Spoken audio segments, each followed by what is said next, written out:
hello' everyone APSC প্ৰিলিমছৰ প্ৰিপেৰেশ্যনৰ কাৰণে এনভাইৰনমেণ্টৰ ওপৰত মই নোটছ বনাইছোঁ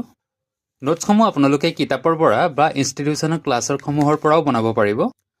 মই একেবাৰে বেছিকৰ পৰা এডভান্স লেভেললৈকে বনাইছোঁ যিহেতু প্ৰিলিমছৰ কাৰণে খুব সুন্দৰকৈ আৰু পুংখানুপুংখভাৱে নোটছসমূহ বনোৱাৰ প্ৰয়োজন গতিকে মই এনেদৰে বনাইছোঁ ইয়াত প্ৰতিটো পইণ্ট লিখি লৈছোঁ হেডিং আৰু হাইলাইট কৰি লৈছোঁ লগতে ছাব হেডিংসমূহ লিখি লৈছোঁ বেছিক কথাখিনি লিখিছোঁ আৰু ইয়াৰ মেইন যিখিনি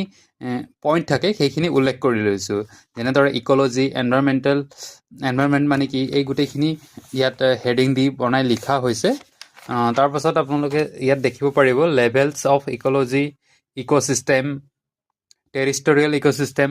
এনেদৰে প্ৰতিটো পইণ্ট ভালদৰে ইয়াত লিখা হৈছে আৰু লগতে মাজতে ড্ৰয়িঙো কৰা হৈছে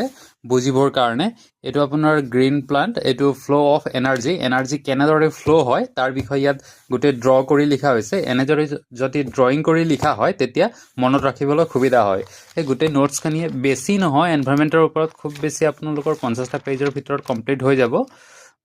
ইমান বেছি দীঘলীয়া নোটছো নাথাকে আৰু লগতে আপোনাৰ ইয়াৰ গোটেইখিনি কথা লিখা থোৱা আছে আৰু হেডিঙো দিয়া হৈছে এনেদৰে ইয়াত ড্ৰয়িং কৰা হৈছে